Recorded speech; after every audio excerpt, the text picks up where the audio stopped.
नमस्कार, next 9 news पर आपका बहुत बहुत स्वागत है और मैं हूं आपके साथ वफा अब्बास।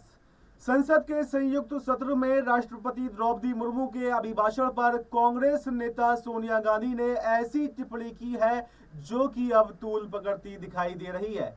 संसद परिसर में पत्रकारों के सवाल पूछने पर सोनिया गांधी ने राष्ट्रपति को पुअर लेडी, बेचारी महिला कह डाला। सीनियर कांग्रेस नेता की इस टिप्पणी को बीजेपी ने अपमानजनक करार दिया है। भारतीय जनता पार्टी ने राष्ट्रपति द्रौपदी मुर्मू पर अपमानजनक टिप्पणी को लेकर गांधी परिवार पर जमकर हमला किया है और कहा है कि कांग्रेस की सामंती मानसिकता इस बात को पचा नहीं पा रही है कि एक आदिवासी महिला देश की राष्ट्रपति आखिर कैसे बन गई है।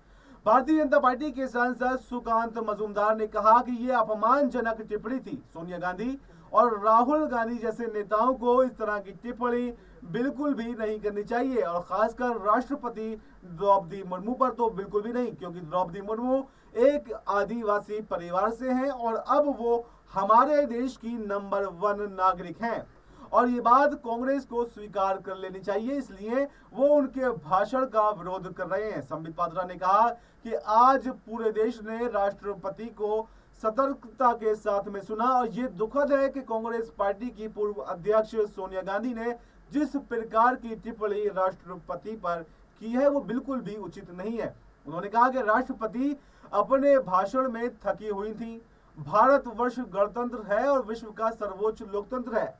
राष्ट्रपति सशक्त हैं। राष्ट्रपति के अभिभाषण पर सीनियर कांग्रेस नेता सोनिया गांधी ने कहा कि अगर आखिर तक राष्ट्रपति बहुत थक गई थी, बेचारी वो मुश्किल से बोल पा रही थी। इस दौरान वहां राहुल गांधी और प्रियंका गांधी वाड्रा दोनों सांसद भी मौजूद थे। कांग्रेस सांसद सोनिया गांधी के बयान पर केंद्रीय मंत्री धर्मेंद्र प्रधान ने भी अपनी प्रतिक्रिया दी है। उन्होंने कहा कि राष्ट्रपति का ऐसा अपमान कभी नहीं हुआ था। कांग्रेस सांसद सोनिया गांधी और उनके बेटे और विपक्ष के नेता राहुल गांधी ने राष्ट्रपति के खिलाफ जिस तरह के शब्दों का इस्तेमाल किया है, मैं उसकी कल्पना नहीं कर सकता। उनसे और क्या उम्मीद की जा सकती है। राष्ट्रपति द्रौपदी मुर्मू ने शुक्रवार को बजट सत्र की शुरुआत में संसद के दोनों सदनों की संयुक्त बैठक को संबोधित किया और इस दौरान उन्होंने कहा कि केंद्र सरकार मध्यम वर्ग का अपने घर का सपना पूरा करने के लिए और गांव में गरीबों को उनकी आवासीय भूमि का हक देने और वित्तीय समावेश के लिए प्रतिबद्ध है।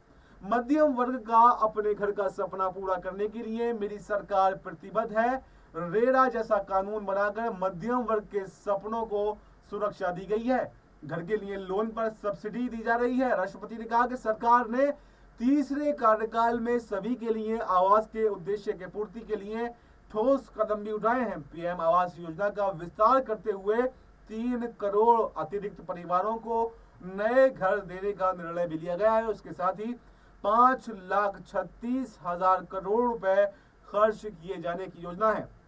रेरा या रियल एस्टेट विनियम और विकास अधिनियम 2016 में राष्ट्रपति की मंजूरी के साथ में 25 मार्च 2016 को ही पारित हो गया था। तो इस पर आपको क्या कुछ कहना है, कमेंट बॉक्स में आप अपनी राय दे सकते हैं। फिलहाल इस खबर में इतना ही।